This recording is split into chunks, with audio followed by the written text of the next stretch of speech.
Are we the teacher work group? I'm here. I'm just in between things. I'm out and about, so I didn't have my camera. Should be more than us.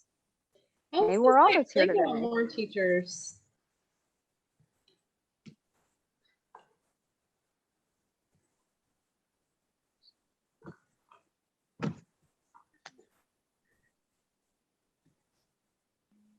Start on slide 20. Yes, 20 through 23 right now. 23 is our storyline slide. Can everybody see the slides?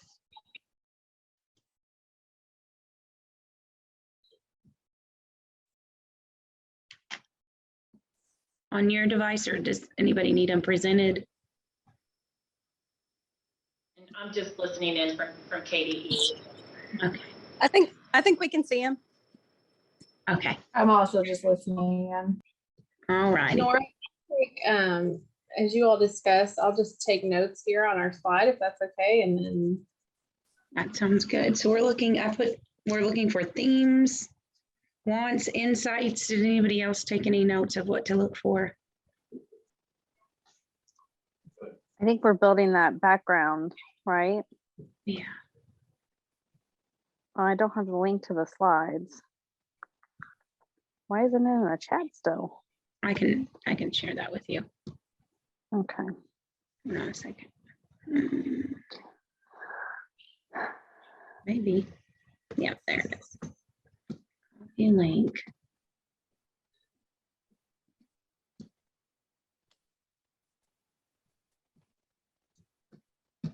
Oh, I still see mine. There it is. Do you see it now? Oh, I see. Yep. There we go. Okay. What slide 23 you said? 20 is the first one, but I mean, we can start on any of them. Okay, I see. 20 is collaborative. Yeah, we can start on this. Yep.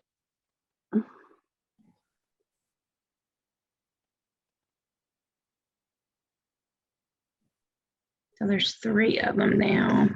We're down to 3.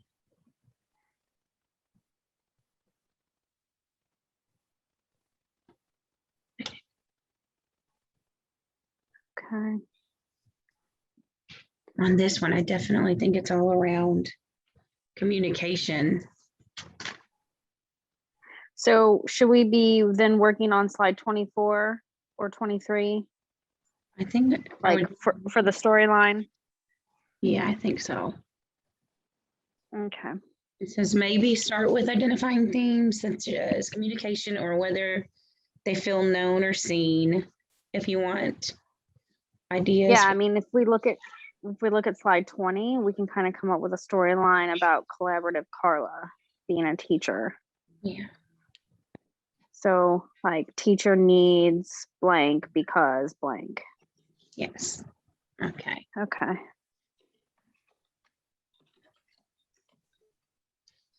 And we kind of have that in the middle, or start to that anyway. Yeah. Mm-hmm. Let's maybe look at all 4 of those and synthesize it. Time, support, communication, incentives.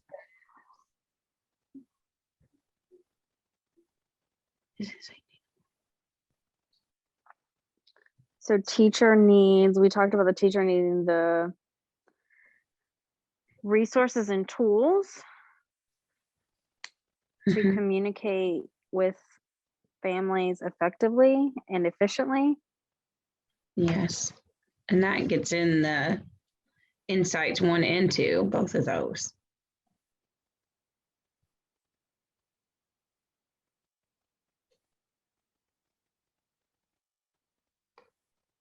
It says we need training, modeling, examples. Should we include the word support with the tools? Resources, tools, and support. Yeah. Maybe to get all of that middle part in there. And that would get, to me, in my opinion, that would get in that third bullet point too. Yeah. And then the Mm. incentives is kind of its own. That's its own little. Because, I mean, we talked about how teachers desire, I thought it was, yeah, they want because teachers want to build relationships with families and understand the need for families to be more informed.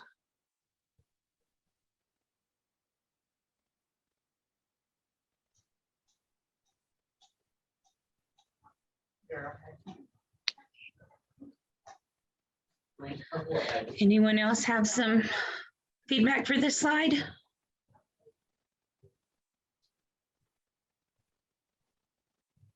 Or feel like we got it all? You can always I come think back. that sounds good.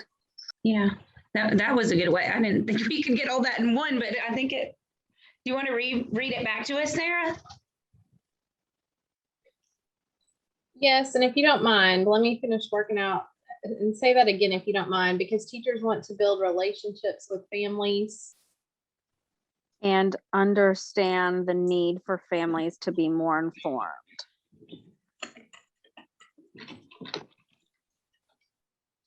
I think that'll come up again too. Okay, so we have teacher needs resources, tools, and support. I should wordsmith this a little bit. Teacher needs resources, tools, and support to communicate with students and families effectively because teachers want to build relationships with families and understand the need for families to be more informed. Yes, I think that sounds good. I think it kind of is a snapshot of that slide. Yes, and I want that as a teacher every year, and every year's a little different. So I think that would be an ongoing theme and need that would change. So I want to take a look at slide 21, community building Carmen. Okay, so this is the need to understand who's in our community. Understand, like learning about our families and the different types of homes and families and culture and things.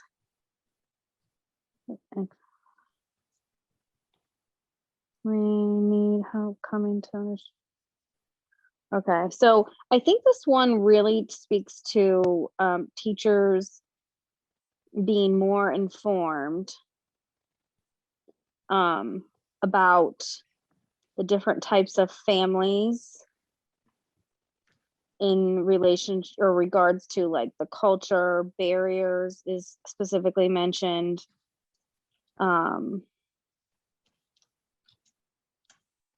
In order to form partnerships and better like serve the students. I feel like, we talked about those barriers culturally, and then also like understanding, parents can't come to a 2-hour window of conferences. We need to offer flexible and variety because there's families that work different shifts and things like that.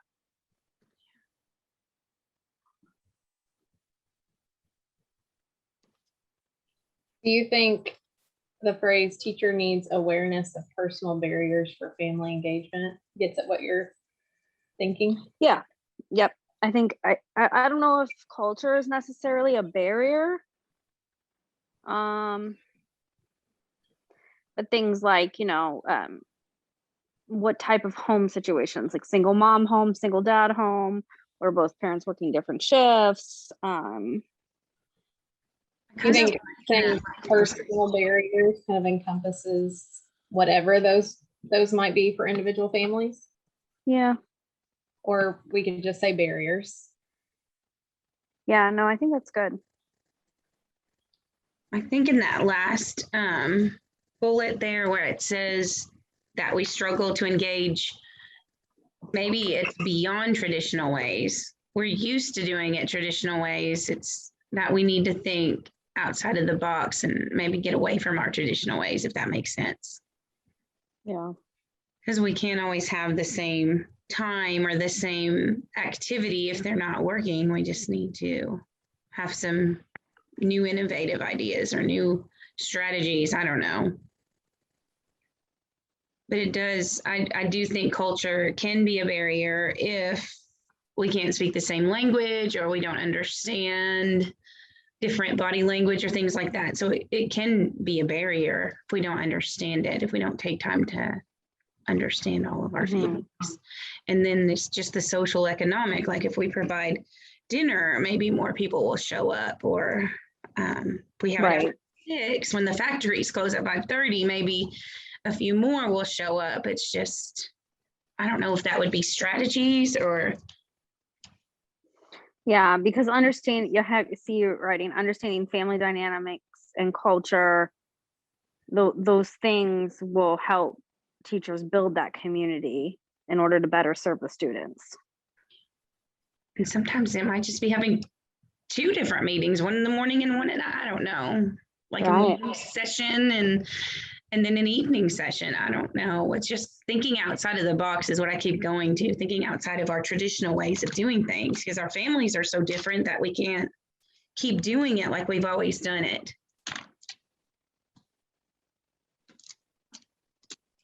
I don't know how to say that. Would this teacher need some empathy training? I think all teachers. I feel like as a group here, like we're very empathetic individuals, but you know, in the population of teachers as a whole, yes, do we need more help with empathy?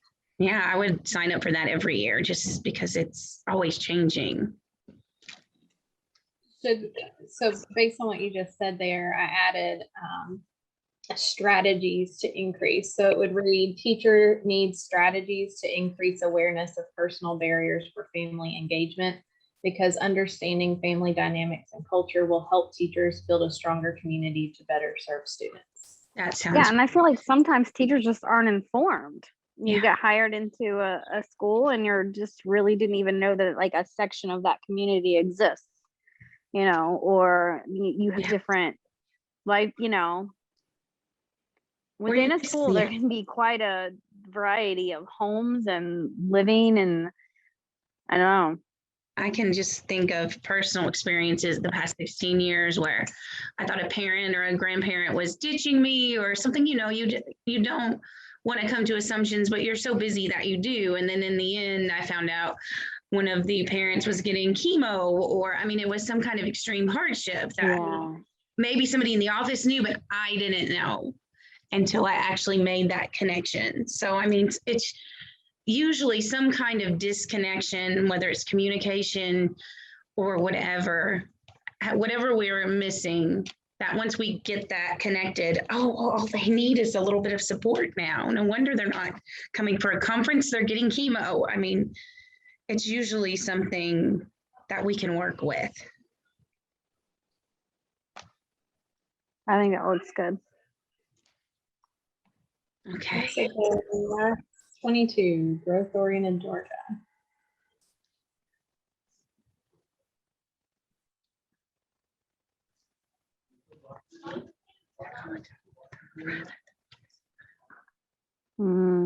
Competition and comparison. Comparison is the thief of joy. That is a post-it note I have on my reminder.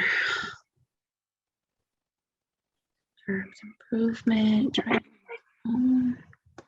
I love cross-grade level planning, but it's so hard to do. It's students, guidance. We need mentors so bad. This slide has so much in it. Each bullet is its own thing. The teacher needs to know how to do a good job and whether the last you could kind of go together, the mentor and just how to do a good job, because that's what the mentor is usually showing us. Yeah, I think that there's this real culture of comparison even within schools, within teams even. Like, but teachers need to build that mentorship within buildings, within districts, to work as a team. You know, I think that teachers need, that's one part of it. I think teachers need a mentorship. You know, K-tip was big and, you know, it was just all consuming. the best thing about KTIP though was the relationship you built with that teacher. Definitely. I agree. So I feel like there's got to be something. Maybe KTIP was too paperwork, too busy. There wasn't, whatever, but we have to have something. Yeah. Maybe just saying moving away from a comparison to a collaborative. I think too of the Yeah. work in my sphere of doing the work that I do at KCAE now, we talk a lot about those personalized supports for students. Yes. And that seems, and we forget that our teachers need that too. Yeah. It's not a one size fits all necessarily PD approach to what each individual, where they are in their journey as a teacher and their expertise. Yeah. I was a nationally board certified teacher in literacy. And when gold math came through, I about was ready to give up, and I joined a numeracy project. And now I actually love teaching math as much as I love teaching reading, because it didn't click for me in college. It took something beyond college to become the math teacher that I need to be, especially with the new math or whatever you want to call it. But there's something out there for whatever you need. You just got to find what you are missing. Mm-hmm. But people like teacher led or anything where you get that person that's the expert to work with you, even if it's on a Zoom, or to reach out to call, any kind of teacher mentorship is amazing. But the mentorship, the teachers don't want to be asked to be a mentor because then it puts a spotlight on them and other teachers are resentful, or you don't want to go to a teacher and say, you need a mentor, or here, I'd like you to have a mentor, because they're like, oh my God, I'm not doing something right. There is just, being an instructional coach this year with just new teachers and even teachers within the building who needed mentors, it's a sensitive thing to approach a teacher about, for sure. I don't know what it is. It was like, oh, I don't want to do that because I don't want a spotlight, or, oh, I need a mentor, something's wrong with me, or you're, picking at me, or it's hard.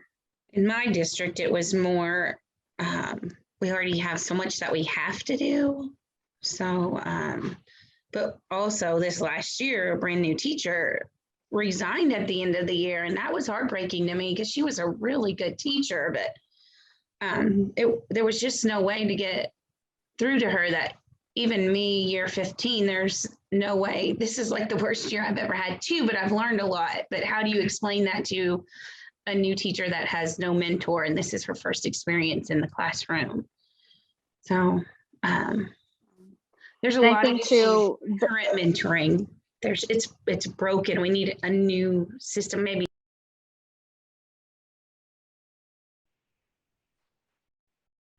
Hello.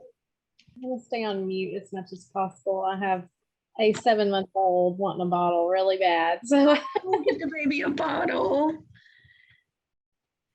Yeah, we'll give everybody a minute.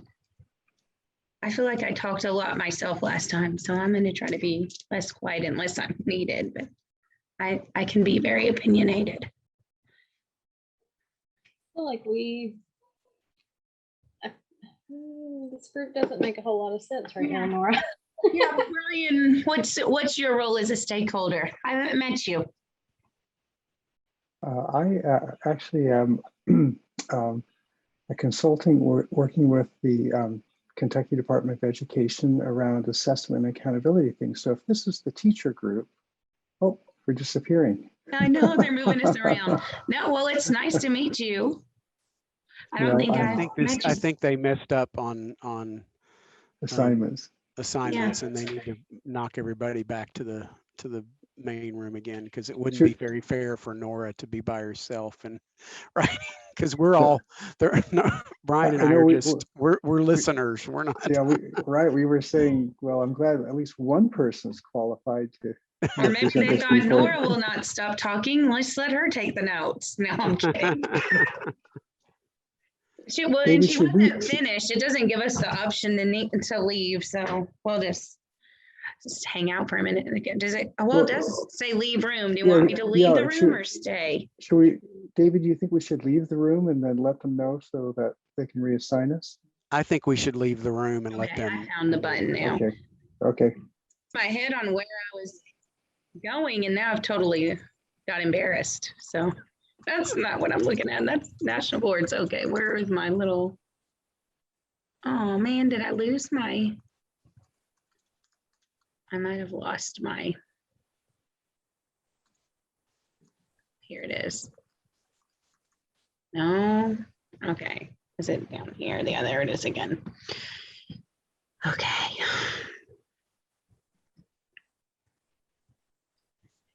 Teacher storyline. And I did read. I liked everything that you had typed in there, Sarah. I think we did a good job of capturing it, even that last one, because it was pretty fast. So now we got to start with the first one. Let's see if we can get it done. Teacher need resources, tools, and support to communicate.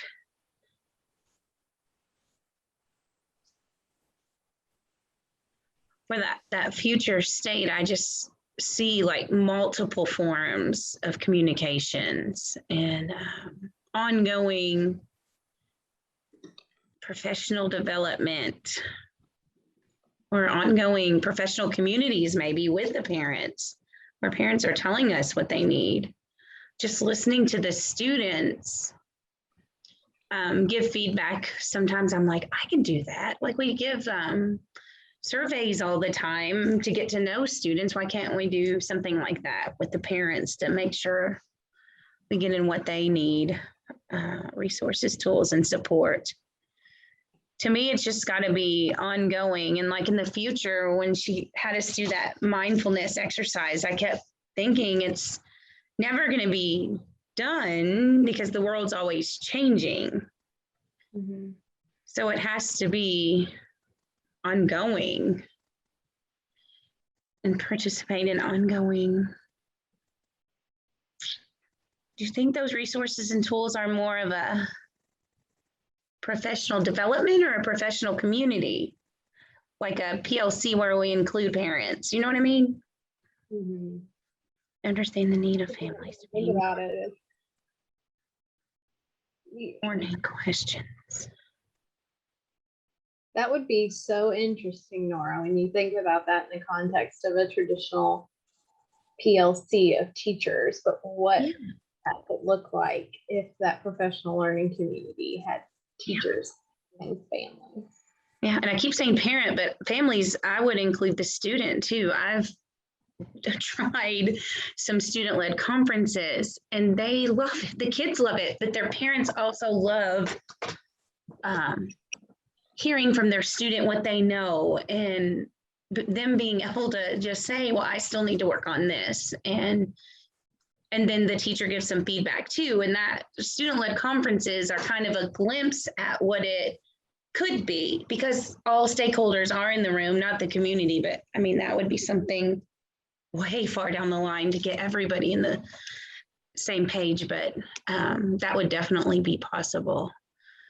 We're starting something in Callaway called Uplift, where we're working with the chamber to get the students and the teachers and businesses working together. That it could include some work like that. So I'm trying to get my head around where a thorny question would go here.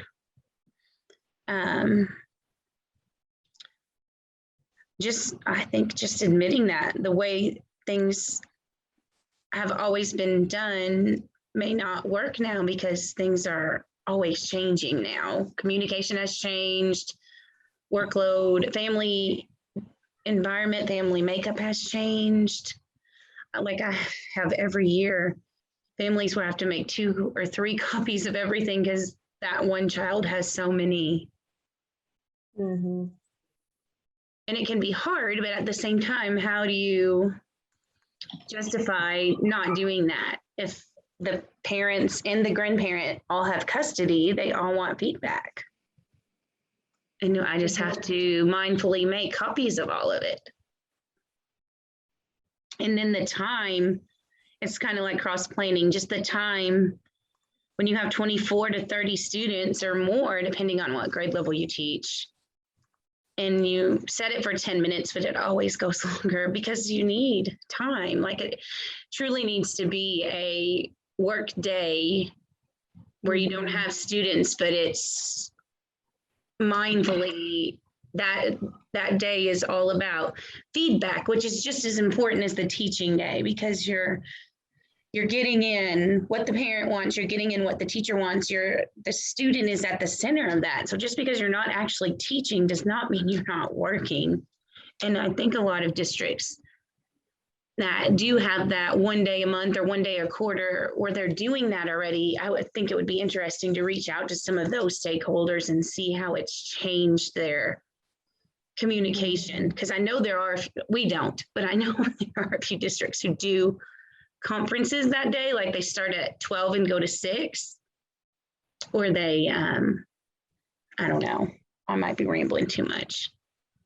No, I think too that the question that would inevitably come up in all of this is that's great for the families who already participate, but how, because some of your parents are going to say, well, we never come to these conferences because they're during the workday. I know that with the work that we're doing with the local districts, CIE is providing stipends to help give districts an opportunity to let parents who work hourly wages or what that usually keep them from coming in and participate. I mean, we have the means for that, but it's not your average district throughout the year that's going to have the means to financially support a family to take time off of work to come in. I mean, what a world of talk about future state if there's a way to build in compensate. If you really got community involvement from business to, I mean, if you really brought all of that in legislation, then it's not impossible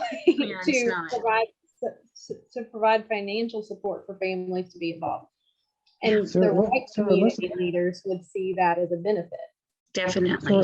Sarah, let's make sure we capture that in the future state. I think that's really important. So one is, I hear, Nora, you're saying teachers,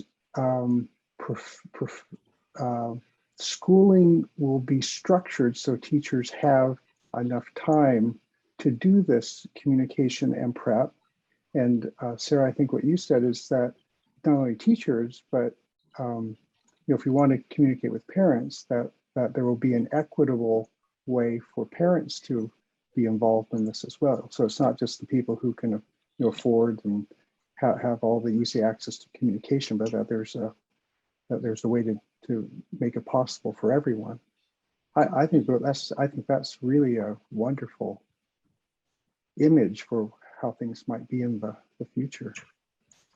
Getting the community in can be as simple as we do a lot with our library or with our, we have what's called Playhouse in the Park, or community theater would be a better word, but getting them to come, and I don't want to call it childcare, but to keep the child engaged if the child doesn't, or the extra children in the family, or I mean, that could be one thing the community could do. Another thing that we like to do at the beginning of the year, we only do it once, and I wish we did it every time we met. We'll bring in people from the community to showcase. We are in a Title I school and we have a lot of needs. So we have like a social worker or a counselor or the Boy Scouts, all the clubs and stuff that you can join throughout the year, all in the gym. So the parent just has to walk through. They don't have to drive anywhere. Like somebody from the food stamp office, all of those places that you might want a community partner with. The health department is a big partner for us. We have the UK Extension Office that does a lot with nutrition and just keeping families healthy. But all of those community partners, if you can bring them in on these days that you want to have anyway, take care of it all in one day, once a quarter. And that gets the community involvement in. And plus, it lets parents know what they have access to in your community. And it lets the community get to those families that they've been trying to get to anyway. So, I mean, that's way outside of the box, but we try to do that at least once a year. Why can't it be once a quarter? If you invite them, the community will come. It could even be somebody from unemployment right now. We have a lot of families that are trying to find the best match for work. I mean, any of those family needs that are expressed over and over again through Family Resource. And there's a few ladies trying to help every family, but if we could bring all of the needs into one space and still keep it kind of confidential. We've had immunizations that way. We've had lots of opportunities that we've had to think outside the box because of our Title I status and all of our parents working so late into the evening. You think that's enough for this one? I think so. And I think we can easily go into that with the second one as well. Yeah. Yeah, personal family engagement. On that one, the best way that I've brought purposefully culture into my classroom is starting with a survey, but getting parents who want to, asking them how they would, instead of asking them to do things they don't really want to do, like make copies or whatever, the traditional ways parents help. I would put up there things that you like to do with your family anyway, that the whole class might enjoy. And we've had parents come in and do crafts or do certain holidays that not everybody would normally celebrate, but it was a very good learning opportunity, like Cinco de Mayo or around Christmas time, some of the other traditions that aren't not American traditional Christmas traditions, but very cultural, and the kids love it. We've made piñatas, we've cooked things together, and we have I'm in Western Kentucky, so Example on slide 41, just to kind of see one from the family. Mm-hmm.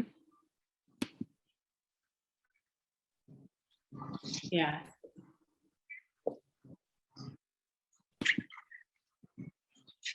I guess we need to find commonalities.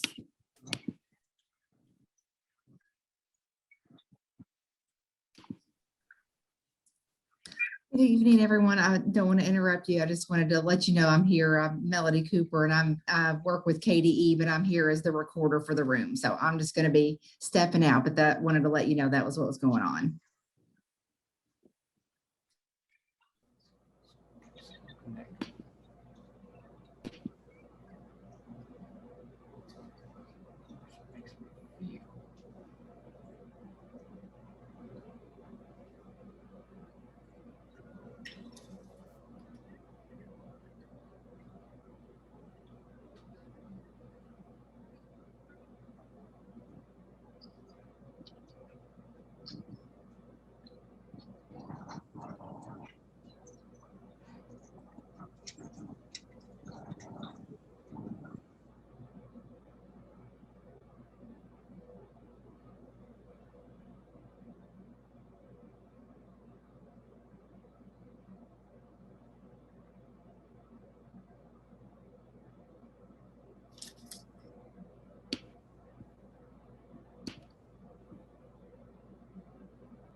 I am stepping in for Mr. Hamby today, so I may be missing it totally, but from the information that he sent me, there was an example that I have been looking at, the stakeholder storyline example. Did you all read that one? Did you all draft something on your own that maybe we can share and look for commonalities? We did not get that far last week, I don't think. Okay. Yeah, we had something missing. I think that that he admitted to that he didn't have for us.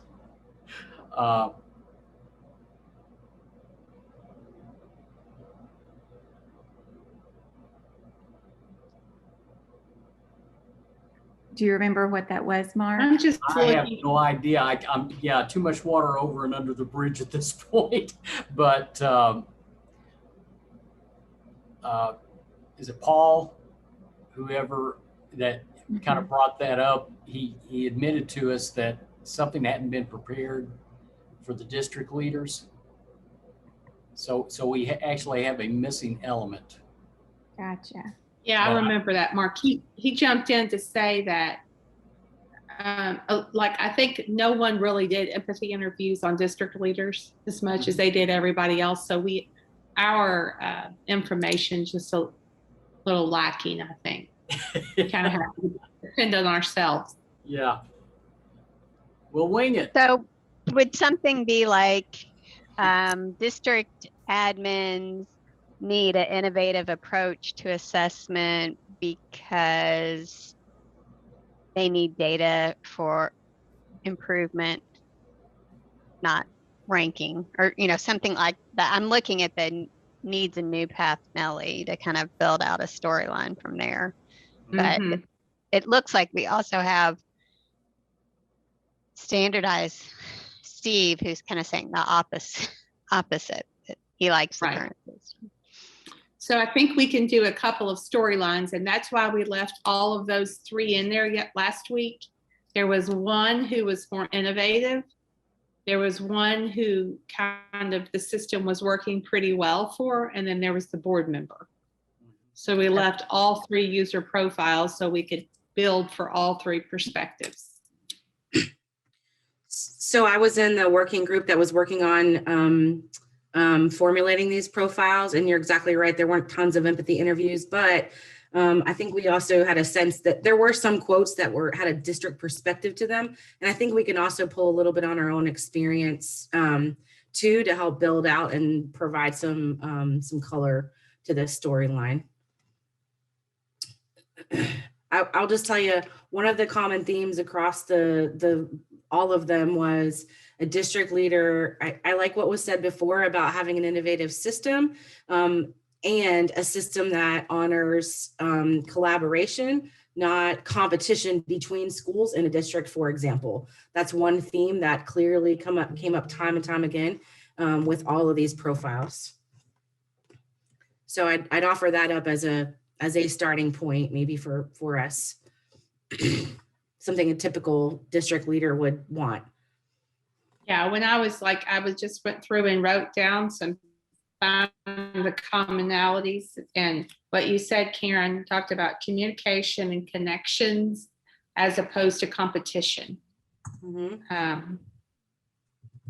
Actionable feedback and inclusion and diversity. That seems to be so are we supposed to write multiple storylines, or do we write one storyline that encompasses all of those?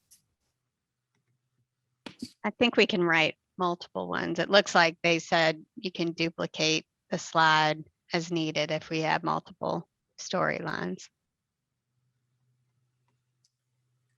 Susan, I was trying to capture what you were saying, but I was just getting to this right slide and typing. Can you repeat, and like anybody else, just repeat whatever we want to go on our orange slide? Sorry, I wasn't fast enough. Okay, so district leaders need, that's the easy part, an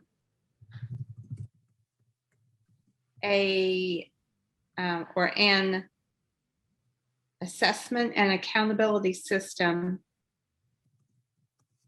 that focuses on communication and connections rather than competition. Do we need the because? Or maybe we say because the current system is focused on competition. Right, because yes, and there were some other statements in there like what and why is that not good? Trying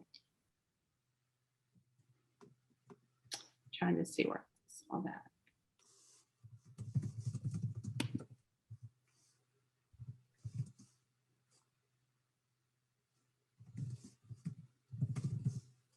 I don't know how we say this. This is Abby, but something that doesn't, it paints a picture for your entire community. And so it needs to be something that doesn't, I don't know whether you say highlights the positives, while I don't know. I'm sitting here trying to think, but I just think that the negative, the way it is now, can paint a very negative perspective on your community, or a very positive connection, but it's not necessarily measuring the right things. Abby, I think it paints one picture that generalizes the whole community, whether it be strong or not. You know, it could, but it hides some of the needs for improvement too. So it just has this broad brush, and you're either here or there. And I even think though it's even what it even measures is even necessarily employable skills. It's not. It has nothing to do with leaving high school and being able to be successful in college or be employable. And those measures, I mean, y'all correct me if I'm wrong, but I mean, I don't think they even exist. Agree. I agree. 100%. Amen on that one. Remember when they had proposed having some sort of individualized something for school districts to be able to recognize their positives, you know, some sort of, and I mean, that only lasted for like a millisecond, and then all of a sudden that got trashed in the assessment process. But that was actually a really good idea, and I don't know who, the Lord of the Rings or whoever, said no, we don't want that part of the assessment anymore. And but that was on there for a millisecond. But that's a lot of that individuality to show community strengths, to be able to show off a little bit. But like I said, that only lasted a millisecond in approval. I had written down exactly what you all are talking about, how district leaders need systems that provide opportunities to demonstrate learning in new and different ways, because it really comes back to, we have one paper pencil assessment, and there's no way that it can highlight the things that we're talking about, because it doesn't measure the things that we're talking about. Amen. I'm trying to capture that as you're saying that, Melissa. So accountability system that incentivizes 21st century skills, or it's just not academics. I'm thinking of our tech center and all the kids that are just, I don't think they get enough credit for what they do there. And our learning defenses that we have, and these kids that can talk about growth over time. You know, we do those and they count for nothing. Are we okay with the language of profile of a graduate, or do we want to say something else there? Maybe profile of a learner, portrait of a learner better than graduate. I like profile of a graduate, but You could even use in there just like a general, if everyone doesn't have a profile of a graduate, like learner competencies, just the fact that it's not just knowledge and facts, but it's transferable knowledge and skills and application. So employability skills. Someone said that earlier. That was a good word. Susan, I agree with that, with the competencies. That's what was going through my mind, because if schools don't have that, at least you're including those competencies that I think are really important.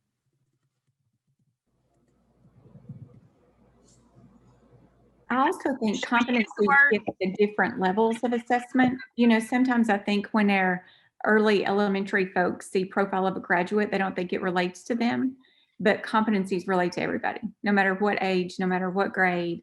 So I like that. my comment, should we use employability skills or not? Because I'm just thinking of like just towards Marshall County, our 6 C's. I don't care if you want to be a stay-at-home mom, you need to have these 6 C's. And I don't know, I just always frame it in a mind of whatever a student wants to do leaving high school, whatever their venue is, there are certain skills they have to be successful in whatever they do. And I can view it from a stay-at-home mom or dad, to a, highly functioning executive somewhere. Yeah. When we first developed our profile, when I would present, I would say if my 4 children at home would just act like this all the time, we'd have a perfect household. So yeah. Amen.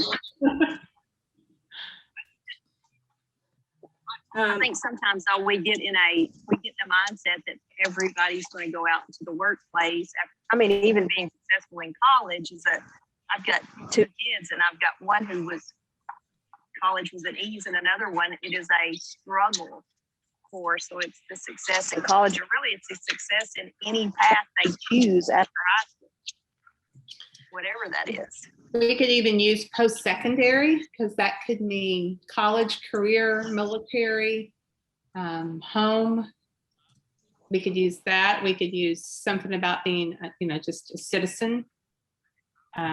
Susan, do you think post-secondary indicates though that they're going to get an education afterwards? That's just what I immediately think when I hear post-secondary.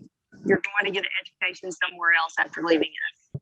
That may not be the case, but I think that's probably generally thought of across the state. For other people who are going to read these and use these, you're probably right. We probably need to be really clear. So what if we said personalized pathways? Because then that it goes to the individual of students who may not be going to a post-secondary college, but it's a personalized pathway for them. Okay, we have 12 seconds. I guess we'll be back together soon. So 8 seconds is just enough to answer the question, do we need comparability in our new system?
So I'm thinking we have 3 main storylines here thus far. We've got a storyline that's around collaboration, not competition. We have a storyline that's around a broad definition of success. And then we have a storyline that's around valuing personalization. That's what it looks like, at least to me. Are we missing anything there that we need to add? Or we could just flesh these out a little bit more and put some more meat on these bones if we agree these are the right bones.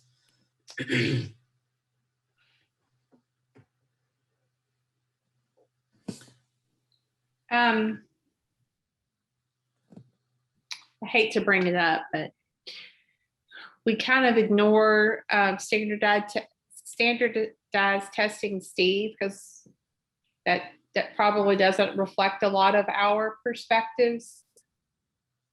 Mm-hmm. There are some good points in there. Yeah. So I don't know. it seems like it's more of the current state. It reflects the current state. Yeah, I think it's touched on a little bit with the thorny questions under collaboration and not competition. Question around, is comparability really a negative consequence? Yes. Or So maybe we can draw that in that way, is we can have Steve be the thorny questioner. There's always a Steve. I think you're right, Susan. I think whether it's here or in the work ahead, we do need to attend to the fact that there are people who don't really think the current system is like that broken, might need a little tweak here and there. And those people are out there, even though they may not represent what we believe, as you said. But I think you're right. We need to acknowledge that that's out there.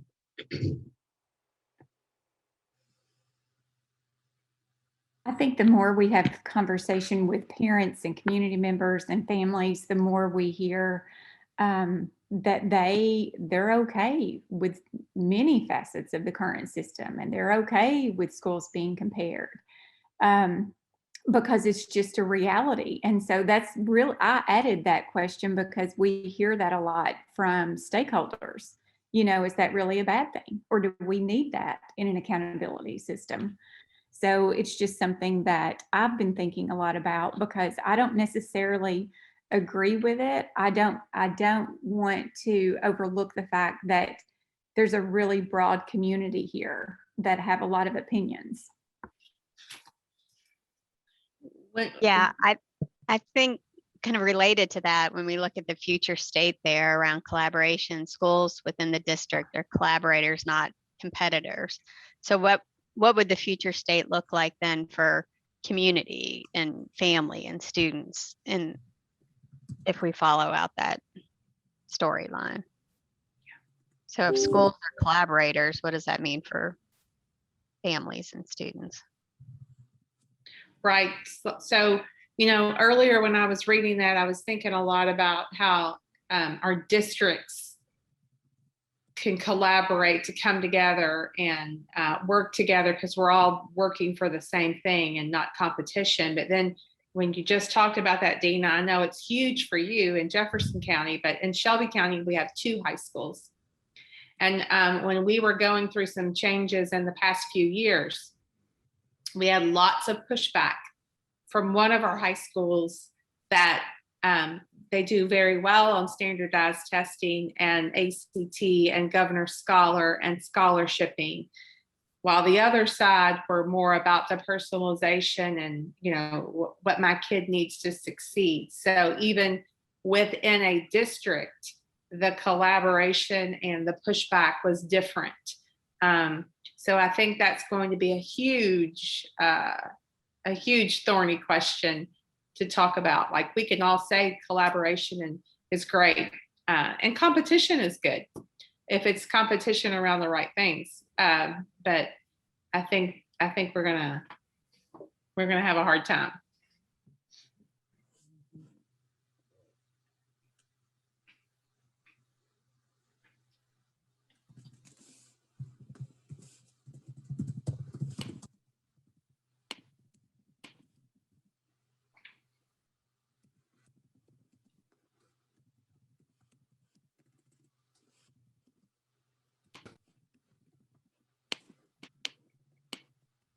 I put in the chat box, wasn't it a goal to get everyone to proficiency? So what does that look like? I mean, that was the whole design, was to, see who was distinguished and who wasn't. So just throwing that out there to muddy the words. That was 2014. Oh yeah, I know. We're already call it done. We got to call it done.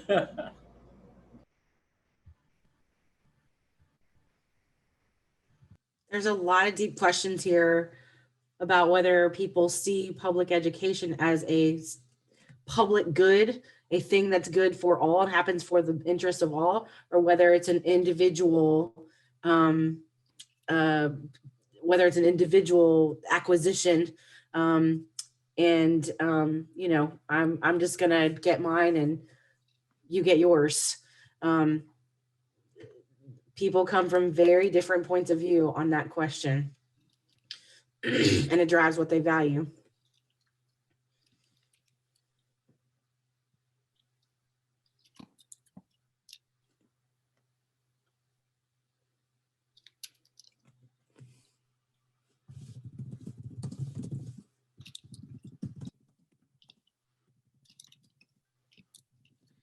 Can we say for the current state though, on the collaboration, not competition, is it fair to say, I mean, for future state, that in a desired future state, community members, parents, students, educators are all interested in the success of all schools and students, not just a particular school or a particular learning community? And Karen, and also even a particular student. Some parents' perspectives are not even all kids, this school, but my kid. I don't know that we did a lot of empathy interviews around that, the parents that may feel that way. Agreed. We know we kind of went to that underrepresented voice, but then there's that overrepresented voice that we always hear too, that it's not just the school, but it's all the way down to my student, the valedictorian. Yep.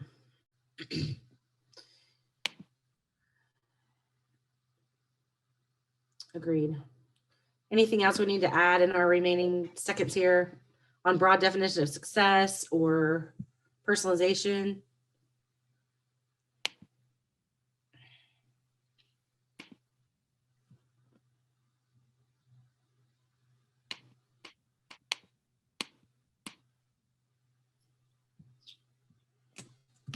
I was just going to say that tonight's sessions, I guess, or our breakout rooms or whatever, I have found very, very meaty, you know, full of, yeah, very, very grounded, which I appreciate. Agreed. Done good work here tonight, people.